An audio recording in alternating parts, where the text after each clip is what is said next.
வணக்கம். என் பேர் அண்ணல். இந்த டாக்குமெண்ட்ரி எதை பற்றினது அப்படின்னா, தமிழக வரலாற்றில் முக்கியமான இடம் பிடிச்சிருக்க சோழ மன்னர்களுடைய வாரிசுகள் சிதம்பரம் அருகில் இருக்க பிச்சாவரத்தில் இருக்காங்க.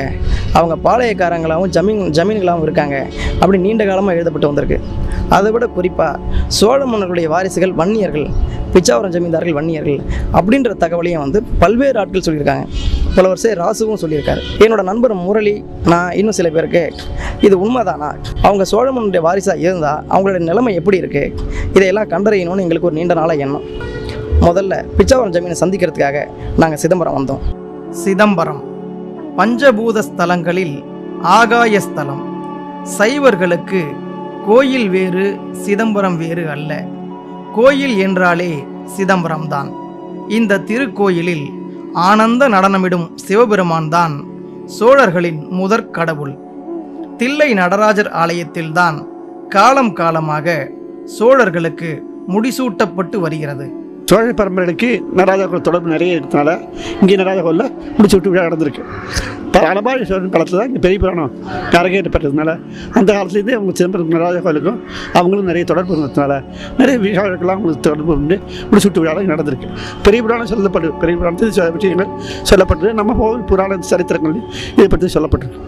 கோயிலின் மூலஸ்தானத்திற்கு முன்பு உள்ள நம சிவாய என்ற 5 எழுத்தை குறிக்கும் பஞ்சாட்சர படி மீது அமர வைத்து சோழர்களுக்கு முடிசூட்டப்பட்டு வந்துள்ளது.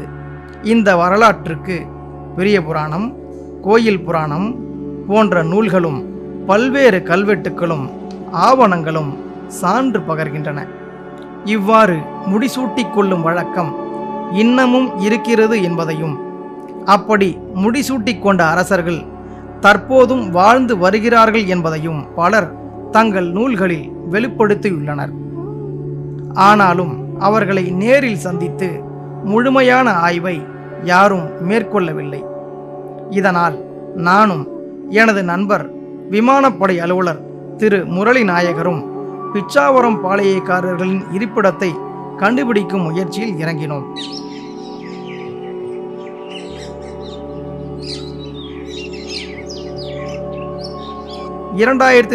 ஆண்டு ஆகஸ்ட் மாதத்தின் ஒரு ஞாயிற்றுக்கிழமையில் கடலூர் தேவநாதன் உதவியுடன் சிதம்பரத்தில் வாழ்ந்து வரும் சோழ மன்னர்களின் வீட்டை கண்டுபிடித்தோம். அவர்களிடம் கலந்துரையாடி 1844 ஆண்டின் சில ஆவணங்களின் நகல்களையும் பெற்றுக்கொண்டு சென்னை திரும்பினோம். பின்னர் தொல்லியல் துறையின் முன்னாள் இயக்குனர் திரு நடன காசிநாதன், தொல்லியல் துறையின் முன்னாள் துணை இயக்குனர் திரு மா சந்திரமூர்த்தி, வரலாற்று ஆய்வாளர் புலவர் திரு முத்து எத்திராசன் ஆகியோருடன் நானும் முரளியும் குழுவாகச் சேர்ந்து 2004 செப்டம்பர் 4 கள ஆய்வுக்காக சிதம்பரம் சென்றோம். சோழ மன்னர் சிதம்பரநாத சூரப்ப சோழனார் எங்களை அன்போடு வரவேற்றார். தனக்கு 1978 ஆண்டு முடிசூட்டப்பட்ட நினைவை பசுமையுடன் நினைவு கூறுகிறார் சிதம்பரநாத சூரப்ப சோழனார். அதாவது திருமணத்துக்கு முதல் நாள் முடிசூட்டு விழா நடக்கும். அது அங்கே தங்கியிருக்கிற வீட்டிலேருந்து ஊர்வலமாக கோயிலுக்கு அழைச்சிட்டு போவாங்க. கோயிலுக்கு அழைச்சிட்டு போனதும் அங்கே பூரணகும்ப மரியாதையோட கிழக்கு வாசலில் தீட்சிதர்களும் நம்மளை சேர்ந்தவங்களும் எல்லோரும் வந்திருப்பாங்க. அவங்க எங்களை வரவேற்றுக்கிட்டு அந்த கோயிலுடைய கருவறைக்கு அழைச்சிட்டு போவாங்க. அழைச்சிட்டு போனதுக்கு பிறகு அங்கே உள்ள அன்றைய முறை உள்ள தீட்சிதரும் அவருடைய அவங்களுக்கு குருவாக உள்ளவரும் அங்கே இருப்பாங்க. அவங்க எங்களை ஒரு சில வினாடிகள் அங்கே கொஞ்சம் தாமதித்து அது வரைக்கும் தரிசனம் பண்ணிங்க அப்படின்னு சொல்லுவாங்க. அங்கே நாங்கள் சுவாமியை தரிசனம் பண்ணிகிட்டு இருக்கிறப்பயே அவர் மித்தவங்கள்லாம் தீட்சிதரும் அவங்களுடைய குருவும் எங்களை அந்த பஞ்சாட்சரப்படிக்கு அழைச்சிட்டு போவாங்க. புது வஸ்திரங்கள், புது வேஷ்டி, புது அங்கவஸ்திரம் நாங்கள் தரிச்சிருப்போம். அந்த இடத்துல எங்களை அமரவா சொல்லுவாங்க.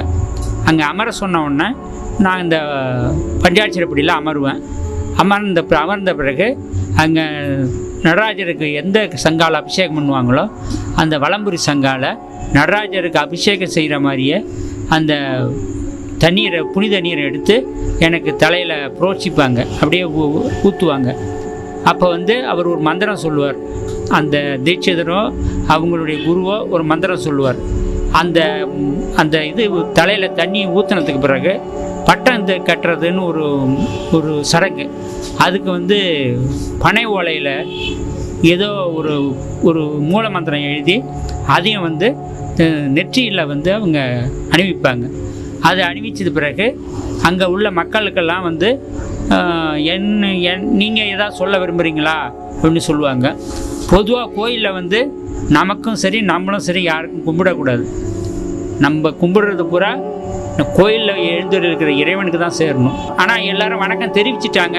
அதுக்காக நானும் திருப்பி வணக்கம் தெரிவிச்சுட்டு அங்கே கோயிலில் சத்த நாள் இருந்துட்டு அந்த சடங்கை முடிகிற வரைக்கும் நாங்கள் அமர்ந்துருந்துட்டு உடனே எழுந்திரிச்சு அந்த அந்த சபையை வந்து ஒரு வளம் வந்துட்டு அங்கே ஆயிரக்கால் மண்டபத்துக்கு என்னை அழைச்சிட்டு போனாங்க.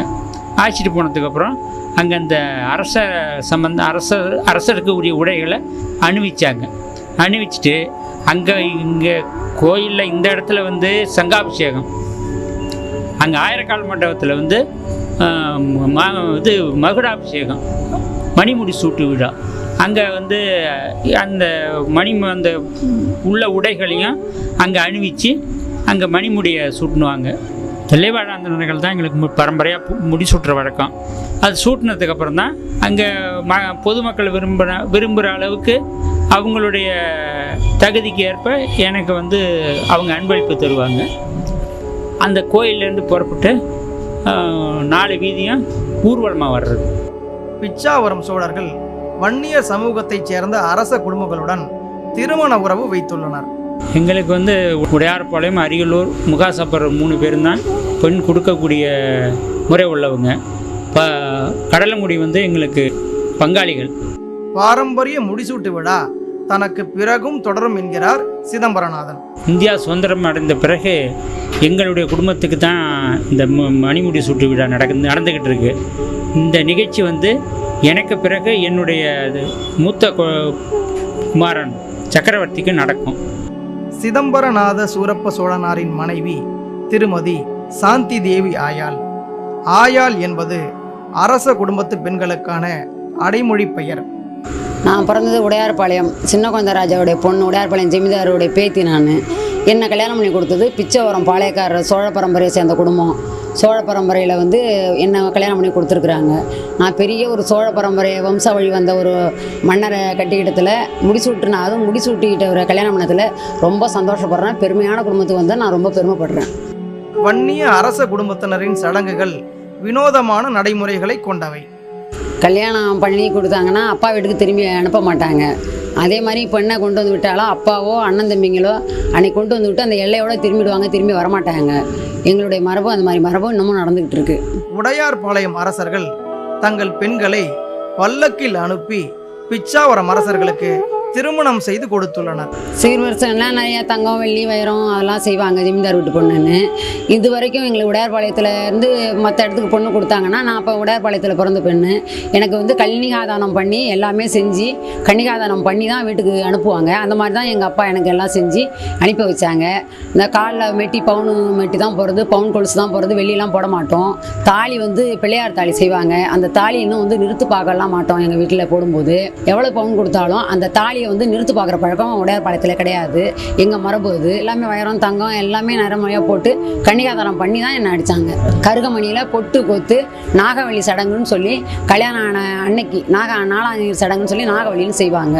அந்த மாதிரி செஞ்சு கருகமணி பொட்டு எல்லாம் போட்டுக்கிறது அது எங்களுடைய மரபு. அது பல்லக்கில் போய் வந்துட்டு தான் இருந்தோம். கல்யாணத்துக்கு கூட நான் பல்லக்கில் தான் என்னை உடையார்பாளையத்தில் பெண்ணு அழைச்சது. எனக்கு கல்யாணம் வந்து உடையார்பாளையத்தில் தான் நடந்தது.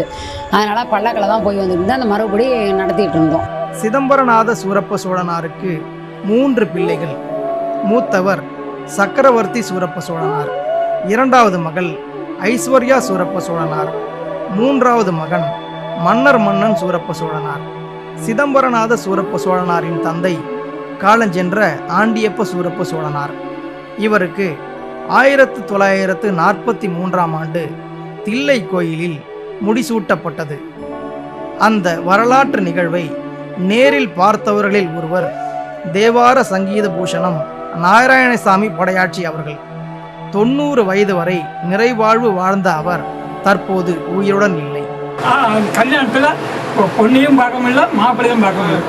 யாருடைய கல்யாணம்? யாருடைய கல்யாணம்? இவங்க அப்பாவுடைய கல்யாணம். அவங்க பேரு ஆண்டியப்ப சூரப்ப சோழன், ஜலசகண்டி பொண்ணு பேர் ஆண்டியப்ப சூரப்ப சோழகனார். ஆமாங்க. ஜலசகண்டி ஆயாலா? ஆமாங்க, ஜெயசகண்டி. எந்த வருஷம் அது? இதில் உடையார் பாலத்தில் இருந்து சிதம்பரம் வந்தாங்க. வருஷம் எந்த வருஷம்? வருஷம் எந்த வருஷம்? 1943ங்க. தெற்கு போக உட்கார வச்சு முடி சூட்டுவாங்க. முடி சூட்டின பிறகு அங்கேருந்து கோபுரம் வரைக்குமே என்ன தெரியலைங்க, பல்லக்கல் வரும். அந்த பல்லக்கில் இருந்து 2 பக்கமும் 2 பெண்கள் தீவிட்டி பிடிச்சிருக்காங்க. பெண்கள் தாங்க தீவி விட்டு தீவி பகல் தீவிட்டி புலிப்பொடி வச்சது ஊர்வலம் வந்தது. ஊர்வலம் வந்து தான் அதுக்கப்புறம் அந்த வடக்கீழில் இப்போ அட்வன் பேங்க் இருக்கு பாருங்க, அட்வன் பேங்கில் தான் கல்யாணம் நடந்தது. பிச்சாவரம் பாளையக்காரர் சிதம்பரத்தில் ஒரு சின்ன வீட்டில் குடியிருந்தாலும் பிச்சாவரத்தில் உங்களுக்கு மிகப்பெரிய அரண்மனை இருந்திருக்கு.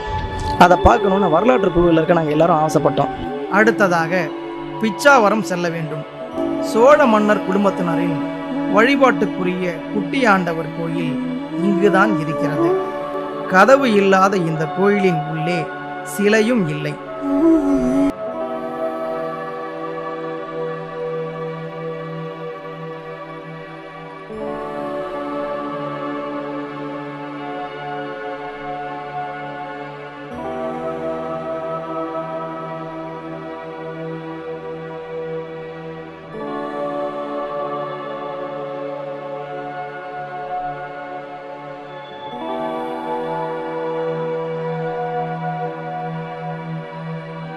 இது 1000 ஆண்டுகளுக்கு முற்பட்ட கோயில் என்று கூறிய திரு நடன காசிநாதன் புதிய கல்வெட்டு ஒன்றையும் படித்து பதிவு செய்தார். 1583 அப்படின்னா 16ஆம் நூற்றாண்டில் இந்த கல்வெட்டு விட்டுருக்காங்க. சிதம்பரத்தை பொறுத்த வரைக்கும் தில்லை நடராஜர் கோயிலில் தீட்சிதர்கள் சோழர்களை தவிர மற்ற மன்னர்களுக்கு, அதாவது பாண்டிய மன்னர்கள், விஜயநகர மன்னர்கள் போன்ற மன்னர்களுக்கு அவர்கள் தாங்கள் முடிசூட்ட மாட்டோம் என்று கூறியிருப்பது நமக்கு இலக்கியங்கள் வாயிலாக தெரிய வருகிறது. அப்படி இருக்கின்ற ஒரு இடத்துல தற்பொழுதும் இருந்து கொண்டிருக்கின்ற அந்த பிச்சாவரம் ஜமீன்தாரர்களுக்கு ஒரு 2 நூற்றாண்டுகளாக அவர்களுடைய மரபை சார்ந்த மன்னர்களுக்கு, அதாவது அந்த குடும்பத்திலே பிறந்த மூத்த மகனுக்கு அவர்கள் தில்லை கோயிலிலே பஞ்சாட்சரப்படியிலே உட்கார வைத்து தீட்சிதர்களால் முதலிலே சங்கு அபிஷேகம் செய்யப்பெற்று அதற்கு பிறகு ஆயிரக்கால் மண்டபத்திலே தீட்சிதர்களாலேயே முடிசூட்ட பெற்ற நிகழ்ச்சிகள் நடந்து வந்திருக்கின்றன. அது 2 நூற்றாண்டுகளாக அந்த மரபிலே வந்த ஒவ்வொருவருக்கும் அவர்கள் செய்திருக்கின்றார்கள் என்பது நமக்கு ஆதாரபூர்வமாக நமக்கு தெரிய வருகிறது. அந்த நிகழ்ச்சிகள் நடந்த பொழுது அடிக்கப்பட்ட பத்திரிகைகள் எல்லாம் இப்பொழுது நமக்கு தெரிய வந்திருக்கின்றன. அதிலே மிக எளிமையாக மிக விளக்கமாக அந்த குறிப்புகள்லாம் தரப்பட்டிருக்கிறது. எனவே நமக்கு இதிலிருந்து என்ன தெரிகிறது என்றால், சோழ மன்னர்களுக்கு தில்லை மூவாயிரவர் எப்படி முடிசூட்டினார்களோ அதை போன்றே பிச்சாவரம் ஜமீன்தாரர்களுக்கும் அவர்கள் முடிசூட்டியிருக்கின்றார்கள் என்று தெரிய வருவதால் இந்த பிச்சாவரம் ஜமீன்தார்கள் சோழர்கள் வழி வந்தவர்களாகத்தான் இருக்க வேண்டும் என்று நாம் எண்ண இப்பொழுது வழிவகுக்கிறது. பிச்சாவரத்திலே இருக்கின்ற குட்டியாண்டவர் கோயில் அங்கு ஒன்று இப்பொழுதும் மக்கள் வழிபாட்டில் இருந்து வருகின்றது. அந்த கோயிலினுடைய அமைப்பை பார்க்கின்ற பொழுது அது ஏறக்குறைய இன்றைக்கு 1000 ஆண்டுகளுக்கு முற்பட்ட ஒரு கோயிலாக தெரிகின்றது. அந்த கோயிலிலே ஒரு கல்வெட்டு தரையிலே பதிக்கப்பட்டிருக்கிறது. அந்த கல்வெட்டை நேற்று நாங்கள் படித்து பார்த்தோம். அப்படி பார்க்கின்ற பொழுது அது கிபி 1583 எழுதப்பட்டிருக்கிறதாகவும் அதில் விட்டலேஸ்வரர் சூரப்ப சோழகோனார் என்ற மன்னர் முன்னிலையில் அந்த தானம், அந்த கோயிலுக்கு தானம் வழங்கப்பட்டிருக்கின்ற செய்தியும் அந்த கல்வெட்டிலே குறிக்கப்பட்டிருக்கிறது. எனவே கிபி 16ஆம் நூற்றாண்டிலிருந்து இந்த சூரப்ப சோழகனார் வம்சம் இருந்திருக்கிறது, பிச்சர்புரத்திலே இருந்திருக்கிறது என்ற செய்தி நமக்கு அந்த கல்வெட்டு மூலியமாக தெரிகின்றது. கோவிலை ஆய்வு செய்த பின் பிச்சாவரம் அரண்மனை இருந்த இடத்தையும் பார்வையிட்டோம். தென்னிந்தியாவே ஒரு காலத்தில் கட்டியாண்ட சோழ பரம்பரை தெற்காசியாவே அவங்களோட கட்டுப்பாட்டில் இருந்தது. அப்பேற்பட்ட சோழ மன்னருடைய பரம்பரை ஆண்ட அரண்மனை இதுதானே சொன்னால் அவங்களுக்கு ஆச்சரியமாக இருக்கும். அந்த அரண்மனையோட மிச்ச சொச்சங்களா இப்போ இருக்கிறது ஒரு தூண், ஒரு பழைய கிணறு, அப்புறம் அந்த அரண்மனைக்காக பயன்படுத்தப்பட்ட அந்த தூண்களாக பயன்படுத்தப்பட்ட கற்கள். இதை தவிர இந்த அரண்மனையில் ஒன்றுமே இல்லை. அது எப்போ அந்த அரண்மனை உங்கள் கையை விட்டு போச்சு? அது 20-25 வருஷத்துக்கு முன்னாடி அது ஏலம் போய் எங்கள் பொசிஷனில் தான் இருந்தது. அது அப்புறம் அவங்கவுங்க தன்னுடைய சொத்துன்னு சொல்லி அதை விற்பனை பண்ண ஆரம்பிச்சிட்டாங்க. உங்கள் அப்பா காலத்தில் இருந்த அரண்மனை இருந்துச்சு இல்லையா, பித்தர்புரம் அரண்மனை, அந்த அரண்மனையோட அமைப்பு எப்படி இருந்ததுன்னு சொல்லுங்களேன். அது வந்து ஒரு பழைய காலத்து கட்டடம். அது வந்து கலசங்கள் வச்சு ஒரு நல்ல அமைப்பில் தான் இருந்தது. பிச்சாவரத்திலிருந்து நாகை மாவட்டம் செல்லப்பன்பேட்டை நோக்கி பயணத்தை தொடர்ந்தோம். அங்குதான் சிதம்பரநாத சூரப்ப சோழனாரின் தாயார் ராஜாத்தி ஆயாள் தனது இளைய மகன் ராஜ்குமார் சூரப்ப சோழனாருடன் வசித்து வந்தார். ராஜாத்தி ஆயாள் உடையார்பாளையம் சமஸ்தானத்து பெண். 2004ஆம் ஆண்டு கள ஆய்வுக்காக சென்றபோது எங்களை அன்புடன் உபசரித்த அவர் தற்போது உயிருடன் இல்லை. காட்டுறதுக்காக ஒரு பழைஞ்ச அறை ஒன்று இருக்குது. அந்த அறைக்குள்ளே ஏகப்பட்ட பெட்டிகள், அதில் நிறைய பழம்பொருட்கள், இந்த விஷயங்கள்லாம் இருக்குது. நீங்கள் எதை வேணால் திறந்து பார்த்து உங்களுக்கு தேவையான அவங்கள எடுத்துக்கங்க அப்படின்னு சொன்னாங்க. கிட்டத்தட்ட ஒரு 2 மணி நேரம் நாங்கள் அங்கே தேடுதல் வேட்டை நடத்தினோம். எங்களுக்கு நிறைய பொருட்கள் கிடச்சிது. முக்கியமாக நிறைய ஆவணங்கள், இந்திய சுதந்திரத்துக்கு முன்னால் பிச்சாவரம் பாளையக்காரர்கள் எழுதின நிறைய டாக்குமெண்ட்ஸை நாங்கள் பார்க்க முடிஞ்சது. கல்யாணத்தில் எல்லோருக்கும் ஏற்பட்டதை போல் புது பல்லக்கு ஒண்ணு, புது பல்லக்கே கொடுக்குறாங்க கல்யாணத்தப்ப.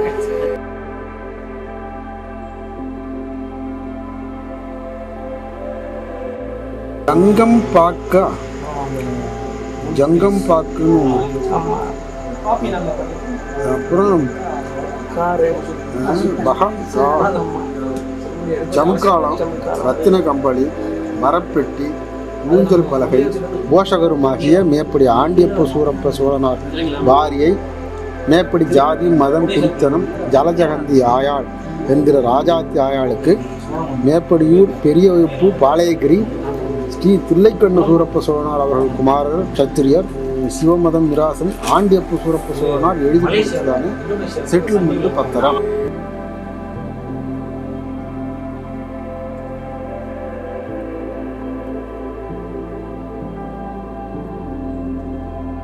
அப்புறம் பிச்சாவரம் பாளையக்காரர்களை விட உடையார்பாளையம் பாளையக்காரர்கள் சம்பந்தப்பட்ட ரொம்ப ரேர் ஃபோட்டோஸ் கிடைச்சது. இந்த படத்தில் இருப்பவர் கட்சி யுவரங்கப்ப காலாட்கள் தோழ உடையார். இந்த படத்தில் காட்சியளிப்பவர் கட்சி யுவரங்கப்ப காலாட்கள் தோழ உடையாரின் மகள் ராஜலட்சுமி ஆயாள். இந்த படத்தில் காணப்படும் சிறுவர்கள் அரச குடும்பத்தைச் சேர்ந்தவர்கள். இந்த படத்தில் இடமிருந்து வலமாக காட்சியளிப்பவர் சிதம்பரநாதனின் தாயார் ராஜாத்தி ஆயாள். அடுத்ததாக இருப்பவர் ஜெயலட்சுமி ஆயாள். சிறுவனாக இருப்பவர் சிதம்பரநாத சூரப்ப சோழனார். அடுத்து இருப்பவர் சின்ன குழந்தை ராஜா என்ற முத்து விஜயரங்கப்ப காலாட்கள் தோழ உடையார். கடைசியாக இருப்பவர் ஆண்டியப்ப சூரப்ப சோழனார். இந்த படத்தில் இருப்பவர் ஜெயக்குமாரி ஆயாள்.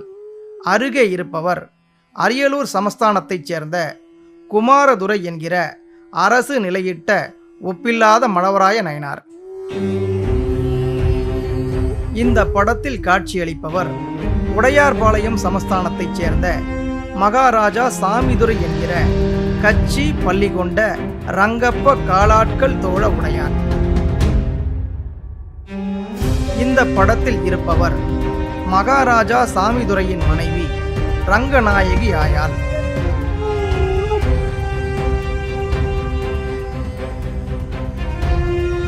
இந்த படத்தில் அமர்ந்திருப்பவர் தங்கம் ஆயாள். இவர் பிச்சாவரத்தில் பிறந்து முகாசாபரூரில் வாழ்க்கைப்பட்டவர். அருகே நிற்பவர் இவரது மகள் சின்ன பாப்பா ஆயாள். இவர் சாமிதுரை சூரப்ப சோழனாரின் மனைவி. இந்த அரச உடைகள் பிச்சாவரம் பாளையக்காரர்களுக்கானவை.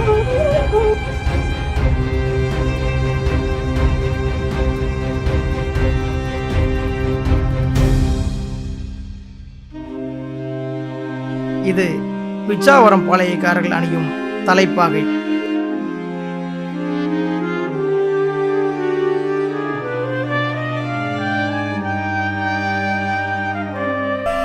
இது சிதம்பரநாத சூரப்ப சோழனாருக்கு மணிமுடி சூட்டிய போது தில்லைவாழ் அந்தணர்களால் வழங்கப்பட்ட புலிக்கொடி.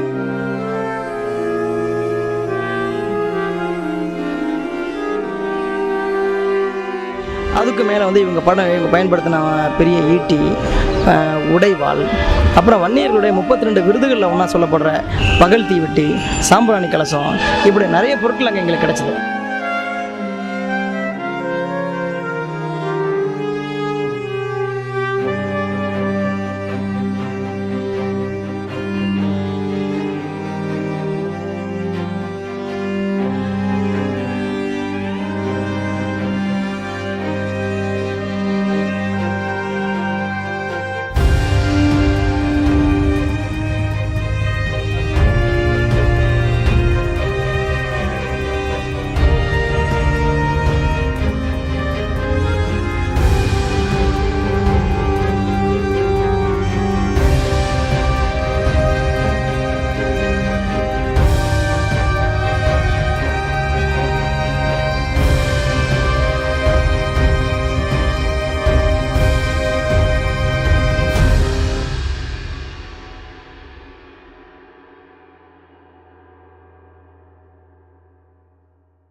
ரெண்டாயிரத்தி 4ஆம் வருஷம் செப்டம்பர் மாதம் 6ஆம் தேதி காலையில் எங்களோட தேடுதல் வேட்டையை ஆரம்பித்தோம்.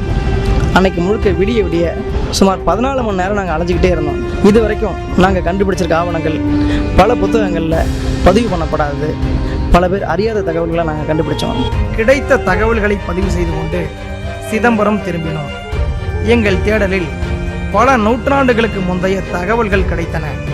ஆனால் 1978இல் சிதம்பரநாத சூரப்ப சோழனாருக்கு முடிசூட்டிய போது எடுத்த படங்கள் கிடைக்கவில்லை. அவற்றையும் தேடினோம். பிச்சாவரம் ஜமீனை தேடி வந்த நாங்கள் அவருக்கு பட்ட சூட்டு விழா நடந்தப்போ எடுத்த ஃபோட்டோக்களை பார்க்கறதுக்கு ரொம்ப ஆசையாக இருந்தோம். ஆனால் அந்த படங்கள் அவங்ககிட்டே இல்லை. ஆனால் ஒரு புது தகவல் கிடைச்சிது. கெம்பு ஸ்டுடியோன்னு சிதம்பரத்தில் இருக்க ஒரு ஸ்டுடியோவில் அவங்க ஃபோட்டோ எடுத்தாங்கன்னு தகவல் கிடைச்சிது. சரி, முயற்சி பண்ணி பார்ப்போமே அப்படின்னு நாங்கள் வந்து அந்த ஃபோட்டோ இருக்கான்னு கேட்டோம். ஒரு ஆச்சரியமான விஷயம், அந்த ஃபோட்டோ நெகட்டிவ் எல்லாமே அவங்க கிட்ட இருந்தது. அந்த சோழர் மன்னர்களுக்கு வம்சாவளியாக முடிசூட்டுறது வந்து நடராஜர் கோயிலில் நடந்துட்டு இருந்திருக்கு. அதில் கடைசி வாரிசுக்கு 1978 முடிசூட்டு விழா நடந்திருக்கு. அதுக்கு வந்து எங்கள் ஸ்டுடியோவில் வந்து போய் நாங்கள் ஃபோட்டோ எடுத்துருக்குறோம். எங்கள் ஸ்டுடியோ 1947 இருக்குது, கெம்பு ஸ்டுடியோ. 1978 நடராஜர் கோயிலில் நடந்த முடிசூட்டு விழா வந்து எங்கள் ஸ்டுடியோவில் போய் ஃபோட்டோ எடுத்திருக்காங்க. அதை எடுத்து 25 வருஷம் ஆகியும் இது வரைக்கும் யாருமே அந்த ஃபோட்டோஸ்லாம் வாங்காமல் எங்கள் ஸ்டுடியோவிலே இருந்தது. நாங்களும் பழைய காலத்துலேருந்து எடுத்த ஃபோட்டோஸ் எல்லாமே நெகட்டிவோடு ஸ்டோர் பண்ணி பத்திரமா வச்சுட்டு வர்றோம். இப்போ தான் அதை வந்து ரிசர்ச் பர்பஸுக்காக சில பேர் வந்து கேட்டாங்க. அதை நாங்கள் ஒரு நாள் முழுக்க தேடி எடுத்து கொடுத்துருக்குறோம்.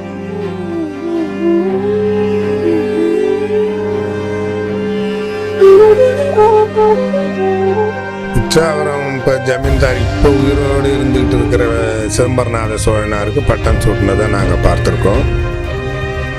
அப்போது நம்ம சிதம்பரம் ஏரியாவில் எல்லா கிராமத்தில் இருந்தும் எல்லாரும் பெரியவங்கள்லாம் வந்திருந்தாங்க. ஒரு பெரிய விழா மாதிரி கோலாகலமாக 4 வீதியும் ஊர்வலமாக வந்து அவங்கள வந்து மாதிரி முதல்ல யானை போக, அப்புறம் அந்த மாதிரி மூலதாளங்களோட வாத்தியங்களோட அழைச்சிக்கிட்டு போய் உள்ளார நடராஜா ஏத்தாப்பில் இருக்கிற பஞ்சாட்சரப்படியில் அவங்கள உட்கார வச்சு அவங்களுக்கு அந்த மரியாதையெல்லாம் தீட்சிதர்கள் எல்லாம் வந்து அவங்களுக்கு உரிய அந்த எப்படி அந்த மந்திரங்கள் எல்லாம் அதெல்லாம் சொல்லி அவங்கள மேலும் மேலும் வாழணும்னு வாழ்த்தி அவங்களுக்கு அந்த முடிசூட்டு விழாவை சிறப்பாக பண்ணி அங்கேருந்து அழைச்சிக்கிட்டு போய் நடராஜருடைய 1000 கால் மண்டபத்தில் அவங்களுக்கு உட்கார வச்சு அந்த முடியை அவங்க தீட்சிதர்கள் தான் கிட்டத்தட்ட அப்போ பார்த்திங்கன்னா ஒரு 50-60 தீட்சிதர்களுக்கு மேலே இருக்கும். எல்லாம் ஒன்றா சேர்ந்து தான் அவங்களுக்கு அந்த விழாவை நடத்தக்குள்ள அந்த தீட்சிதர்கள் வந்து முடிசூட்டுவாங்க. அப்போ இங்கே இருக்கிற பெரியவர்கள் பார்த்திங்கன்னா எல்லாம் அந்த நேரத்தில் இருக்கிற எனது தந்தையார் விஎம்எஸ் சந்திராசப்படையாண்டவர், கடவச்சேரியில் இருக்கிற பழனியப்பா, பழைய நெல்லூரில் இருக்கிற வீராசாமி அவங்க, பாலகுருசாமி, அதுபோல் வந்து அத்திப்பட்டில் நாராயணசாமி, கானூரில் எம்எல்ஏவாக இருந்த நமது சாமி கணப்படையாச்சு, சிவபுரியில் நாராயணசாமி படையாச்சு, வந்து அவர் முத்தையராஜா, செவ்வாயத்தில் சின்னப்பா, காட்டுமன்னார்குடியில் வந்து ஓமாம்புலியூர் பாலசுப்ரமணிய உடையார், அப்புறம் வந்து அங்கே எம்ஆர் ரத்னம் பிள்ளை, அது மாதிரி பல சமூகத்தை சேர்ந்தவங்க இங்கே இருக்கிற வாகிசம்பிள்ளை, அது மாதிரி எல்லா இனத்துலேயும் முதலியாராக இருக்கிறவங்க, பிள்ளையாக இருக்கிறவங்க, எல்லா இனத்துக்கார பெரியவங்களும் அந்த விழாவில் வந்து கலந்துக்கிட்டாங்க. அது ஒரு பெரிய சிறப்பாக அது முடிஞ்ச உடனே எல்லோரும் அப்படியே ஊர்வலமாக அவங்களுக்கு இருக்கிற சொந்த வீடு, நம்ம ஸ்டேட் பேங்க் பக்கத்தில் இருக்கிற அந்த அவங்களுடைய வீட்டுக்கு அவங்கள அப்படியே அந்த ஊர்வலமாகவே அழைச்சிட்டு வந்து அப்போ தான் அதை முடித்தோம். தில்லை சோழர்கள் நடராஜர் கோயிலுக்கு மாத்திரமல்ல, தில்லை காளியம்மன் கோயிலுக்கும் உரிமைப்பட்டவர்கள்.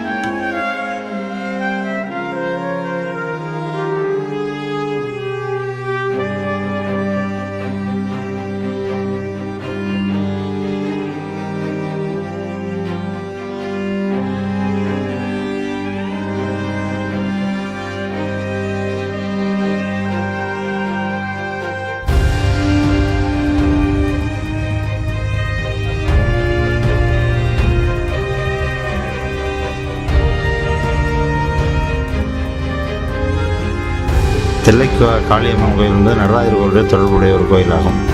நடராஜருக்கும் தில்லை காளியம்மனுக்கும் நடன போட்டி நடந்து அதில் நடராஜர் வெற்றி பெற்ற பின்பு தனி எல்லையில் போய் அமர்ந்தது தில்லை காளி. அதற்காக ஏற்பட்ட கோயில். அந்த கோயிலை முடிமணங்களால் கட்டப்பட்டது. அதற்கு நிறைய திருப்பணிகள் பிச்சாவரம் பாளையக்காரில் செய்துள்ளார்கள். அந்த கோயில் ஒவ்வொரு ஆண்டும் அந்த கோயிலினுடைய கொடியேற்றத்தின் பொழுது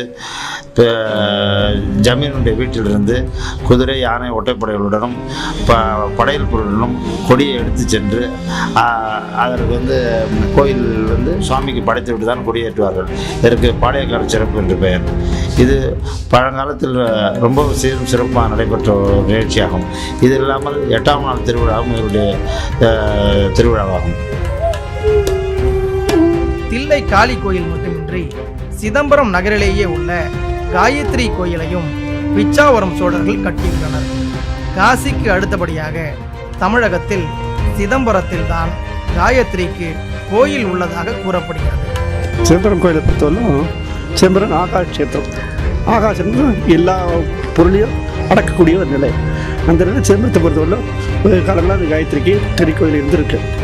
இது சுமார் ஒரு 300-400 வருஷத்துக்கு முந்தி கோயில் கட்டப்பட்டதாக சொல்லப்படுது. இங்கே சிதம்பரத்துக்கு பக்கத்தால் ஏதோ குறுநில மன்னர், ஏதோ சோழ குறுநில மன்னர் ஒருத்தர் கோயில் கட்டி கொடுத்ததாக சொல்லி சொல்கிறான். பழமையான கோயில் தான். இவ்வளவு பெருமையும் பாரம்பரியமும் மிக்க சோழர் குடும்பத்தின் இன்றைய நிலையை எண்ணி உமுறுகிறார் புலவர் திரு முத்து எத்திராசன். முதலாம் ராஜேந்திர சோழன் கங்கை, கடாரம், சீனம் போன்ற கிழக்கு ஆசிய பகுதிகளெல்லாம் சென்று வெற்றி கொண்டு அவன் வந்த செய்தியை கூட பொன்னியின் செல்வன் மூலமாக நான் அறிந்து கொண்டேன். அவனுடைய தமக்கையார் குந்தவை பிராட்டியார் அவர்களும் சோழ நாட்டிலே பல கலைச்செல்வங்களாகிய கோயில்களை உருவாக்கினார்கள். அதிலே ஒன்று திண்டிவனம் பக்கத்தில் இருக்கின்ற ராஜராஜபுரம், ராஜராஜ சோழன் என்ற பெயரால் அமைந்த சாதாபுரத்தை நான் ஆய்வு செய்கின்ற போது குந்தவை பிராட்டியருடைய பெருமை முதலிலே அந்த நேரடியாக காணுகின்ற கல்வெட்டின் மூலமாக, கலைகள் மூலமாக காணுகின்ற வாய்ப்பு எனக்கு கிடைத்தது. அதே போல் செம்பியன் மாதேவியார் பெயரிலே பல கோயில்கள் உருவாகின்றதெல்லாம் நான் வரலாற்று வாயிலாக அறிந்து கொண்டேன். இப்படியெல்லாம் படித்து அறிந்த நான் சோழ சாம்ராஜ்யம் பெரிய உலகளாவிய ஒரு கிரேக்க அலெக்சாண்டரை விட மிக பரந்த ஒரு உலகிலேயே பெரிய சோழ சாம்ராஜ்யம் உலகை ஆண்டிருக்கிறது. தென் அமெரிக்காவிலே பெரு நாட்டிலே சோழ மன்னர்கள் ஆட்சி செய்து வந்த ஒரு நூலை நான் படிக்கின்ற போது அந்த கிழக்கு ஆசியா மாத்திரமல்ல, மேற்கு ஆசியாவிலே அமெரிக்கா பகுதிகளெல்லாம், தென் அமெரிக்கா பகுதிகளெல்லாம் இவங்க ஆண்டிருக்கிறார்கள் என்ற செய்தியை பிரெஞ்சு நாவலாசிரியர், ஒரு பெரிய வரலாற்று ஆசிரியர் அது மிக அழகாக எழுதியிருக்கின்றார். இப்படிப்பட்ட ஒரு சாம்ராஜ்யம் பெரிய உலகளாவிய நிலையிலே மிக உயர்ந்திருந்த சாம்ராஜ்யம் வந்து பிற்காலத்தில் இவ்வளவு நலிவுற்று வறுமையிட்டு கிடைக்கிறத பார்க்கின்ற போது, அதாவது ஆற்றங்கரையின் மரமும் அரசரிய வாழும் வீழுமென்றோ என்று ஔவையார் பாடிய அந்த பாடலை எனக்கு நினைவு வந்தது.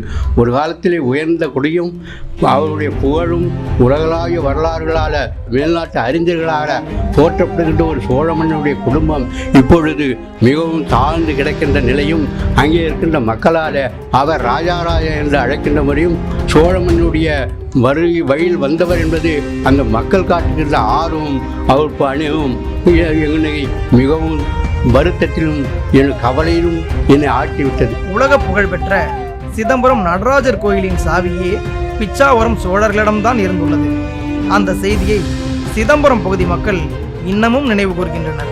நான் கேள்விப்பட்ட வரைக்கும் அர்த்தஜாம பூஜைன்னு சொல்லுவோம் ராத்திரியில். அது தமிழ்நாட்டில் எல்லா கோயிலும் முடிந்த பிற்பாடு நடராஜா கோயிலில் தான் முடியுமா. மற்ற நீங்கள் பார்த்தீங்கன்னா எல்லா சிறப்பும் வாய்ந்த கோயிலும் எல்லாம் ஒரு 8-9 மணிக்குள்ளே முடிஞ்சிடும். அதுக்கும் பிற்பாடு சிதம்பரம் தான் கடைசி அர்த்தஜாம பூஜை முடியறது சிதம்பரம். ஏன்னா எல்லா கோயிலுடைய கடவுளும் இங்கே தங்குவதாக ஐதீகம்னு சொல்லுவாங்க. அப்படி இருக்கிறதுனால இந்த கடைசியில் இவங்களுக்கு அர்த்தஜாம பூஜை முடிஞ்சோடனே அந்த பூஜை முடிஞ்சு அந்த பெரிய கதவினுடைய சாவியை பூட்டி அதை ஒரு பேழையில் வச்சு அதுக்குன்னு ஒரு தனிப்பட்ட பல்லக்கு இருக்குது. அந்த பல்லக்கில் அதை எடுத்து வச்சு பல்லக்கு தூக்குறதுக்குன்னு ஒரு கிராமமே அவங்க வச்சுருக்காங்க. திருவாசலடின்னு ராஜாக்கள் காலத்தில் அவங்கள கொண்டுட்டு வந்து வச்சுருக்காங்க. அவங்க பல்லக்கு தூக்குற முறை இந்த மாதம் இவர், அடுத்த மாதம் இவங்க அப்படின்னு ஒரு முறைப்படுத்தி வச்சுருக்காங்க.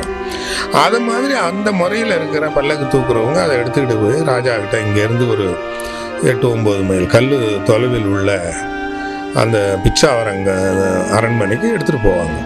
அங்கே போனோடனே ராஜா அதை எதிர்பார்த்துக்கிட்டே இருப்பாங்க. இந்த பூஜையில் வந்தோடனே அன்னைய பூஜையினுடைய மரியாதைகள் அது இதெல்லாம் அதிலே வச்சு அனுப்புவாங்க. அதை போனோன்னா ராஜா அதை பெற்றுக்கிட்டு அவர் அதை வாங்கி வச்சு அவர் அங்கே அதுக்கு ஒரு பூஜை அந்த நேரம் பண்ணி அதை வச்சுருவாங்க. அதே மாதிரி விடிய காலை 4 மணிக்கு எழுந்திரிச்சு ராஜா திரும்பவும் குளிச்சுட்டு இந்த சாமிக்கு ஒரு பூஜை பண்ணி அதை திரும்ப எடுத்து அந்த பேழையில் வச்சு அந்த பல்லக்குக்காரங்களாம் அவங்கெல்லாம் ரெடியாக இருப்பாங்க. கரெக்டாக 4 மணிக்கெல்லாம் அதை தூக்கி வச்சோடனே அப்புறம் அவங்க அங்கேருந்து அதை தூக்கிட்டு இங்கே வரவும் கோயில் வாசப்படிக்கிட்டு இவங்கெல்லாம் அப்படி ரெடியாக இருப்பாங்களாம். ஒரு நாள் கூட தவறாத 6 மணிங்கிறதுக்கு முன்னாடியே சேரணும் ஒழிய ஒரு நாள் கூட தவறாது. அந்த மாதிரி அவங்க அதை 6 மணிக்குள்ளே கொண்டு சேர்ப்பாங்களாம். அப்புறம் அதை கதவை திறந்து அவங்க நடராஜ கோயிலை திறந்து அப்புறம் அவங்க பூஜையெல்லாம் ஆரம்பிப்பாங்க. இப்படி தான் பாரம்பரியமாக நடந்துக்கிட்டு வந்ததா செவி வழி செய்தியாக ஒவ்வொருத்தராக சொல்ல கேட்டு நாங்கள்லாம் கேட்டுக்கிட்டு இருந்திருக்கோம். வயதான பெரிய தீட்சிதர்கள்லாம் கூட இதை சொல்லியிருக்காங்க. சிதம்பரம் நகரிலேயே இருக்கும் இந்த மாளிகையும் அருகிலேயே இருக்கும் திருமண மண்டபமும் பிச்சாவரம் பாளையக்காரர்களுக்கு சொந்தமாக இருந்தவை என்று கூறப்படுகிறது. உன்னத நிலையிலிருந்த சோழ ராஜ்யம் 14-15ஆம் நூற்றாண்டுகளில் அந்நியர்களால் தாக்கப்பட்டு சீர்குலைத்தது. பின்னர் இவர்கள் கொள்ளிடத்தின் முகத்துவாரத்தில் உள்ள தேவி கோட்டையில் வசித்து வந்தனர். அப்போது தஞ்சையை ஆண்ட மராட்டியர்கள் ஆங்கிலேயரின் படை உதவியை கொண்டு தேவி கோட்டையை தாக்கினர். இதனால் தேவி கோட்டையை கைவிட்டு அதன் வடபாகத்தில் உள்ள பிச்சாவரத்தில் குடியேறினர். ஒரு பெரிய மாபெரும் சோழர் ஆட்சி. ஆரம்ப காலத்திலே பழையாறையிலே அரண்மனையை வைத்திருந்தார்கள். பிறகு தஞ்சையை தலைநகராக கொண்டு தஞ்சையிலே இருந்தது. அதன் பிறகு கங்கை கொண்ட சோழபுரத்தில் அரண்மனை பல காலங்கள் 13ஆம் நூற்றாண்டு வரை இருந்தது. அதன் பிறகு அவருடைய அரண்மனை எங்கே என்பதை பற்றி நமக்கு இதுகாரும் ஒரு வரலாற்று தடயம் கிடைக்காமல் இருந்தது. அண்மையில் இந்த பிச்சாவரத்தில் உள்ள இந்த சோழகனார் என்று விருது பெயர் பெற்ற அந்த பிச்சாவரம் பாளையக்காரர்கள் அவர்களை நாம் சந்தித்த பொழுதுதான் அவர்கள் கொள்ளிடத்துக்கு அருகிலே மகேந்திரவாடிக்கு அருகில் தேவிக்கோட்டை என்ற ஒரு பெரும் பகுதியிலே தான் தாங்கள் முன்பு இருந்தோம் என்றும், ஒரு பெரும் போருக்கு பிறகு கிபி 15ஆம் நூற்றாண்டு வாக்கிலே நாங்கள் அடைவிட்டு இங்கு பிச்சாவரம் இந்த பித்தர்புரம் என்று சொல்லக்கூடிய பிச்சாவரத்திற்கு வந்ததாக கூறுகிறார். தேவிக்கோட்டையில் கோட்டை ஒன்று இருந்து அழிந்ததற்கான சோடுகளை இன்னமும் காண முடிகிறது.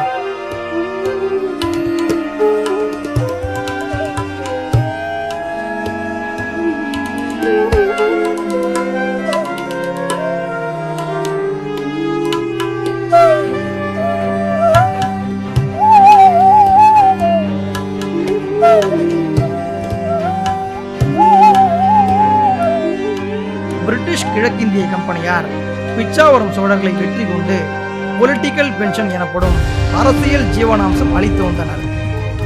1844ஆம் ஆண்டு கைக்கோளர்களுக்காக நீதி கேட்க போய் அதனால் ஏற்பட்ட கலவரம் காரணமாக பிச்சாவரம் பாளையக்காரர்களுக்கு ஜீவனாம்சம் நிறுத்தப்பட்டது. ஆனாலும் சிதம்பரம் நடராஜர் ஆலயத்தில் இவர்களுக்கு பாரம்பரிய மரியாதைகள் தொடர்கின்றன. ஆனி மாதத்தில் ஸ்ரீ சிவகாம சுந்தரி சமேத ஸ்ரீ நடராஜ பெருமான் சிற்சபையிலிருந்து எழுந்தருளி திருத்தேருக்கு செல்லும் போதும், மறுநாள் ஆயிரங்கால் மண்டபத்திலிருந்து எழுந்தருளி சிற்சபைக்குள் நுழையும் போதும் பிச்சாவரம் அரசர்களால் சோழ மண்டகப்படி நடத்தப்பட்டு வருகிறது. சிதம்பரநாத சூரப்ப சோழனாரின் பிள்ளைகளுக்கு காதுகுத்தும் நிகழ்வின் போது பாரம்பரிய அரச உடை அணிவித்து விழாவை கொண்டாடியுள்ளனர்.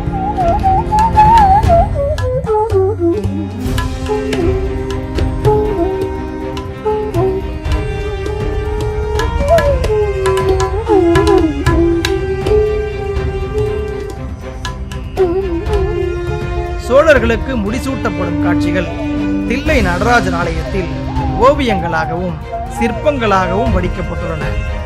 வியாக்கிரபாதர் என்ற புலிக்கால் முனிவரும் பதஞ்சலி என்ற பாம்பு உடல் கொண்ட முனிவரும் சோழ மன்னனுக்கு புலிக்கொடி கொடுத்து ஆத்திமாலை அணிவித்து முடிசூட்டும் காட்சிகள் பிச்சாவரம் சோழர்களுக்கான வரலாற்று ஆதாரங்கள்.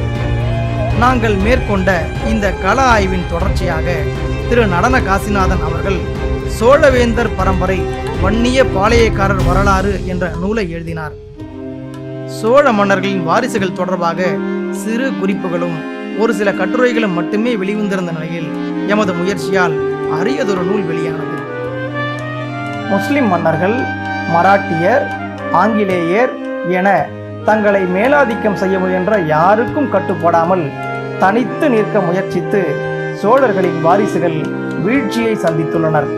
தஞ்சையில் பெரிய கோயில் கட்டப்பட்டதன் 1000வது ஆண்டு விழாவை கொண்டாடி சோழர்களை பெருமைப்படுத்தியது தமிழக அரசு. ஆனால் சோழர்களின் வாரிசுகள் மீது இதுவரை அரசின் பார்வை படவில்லை.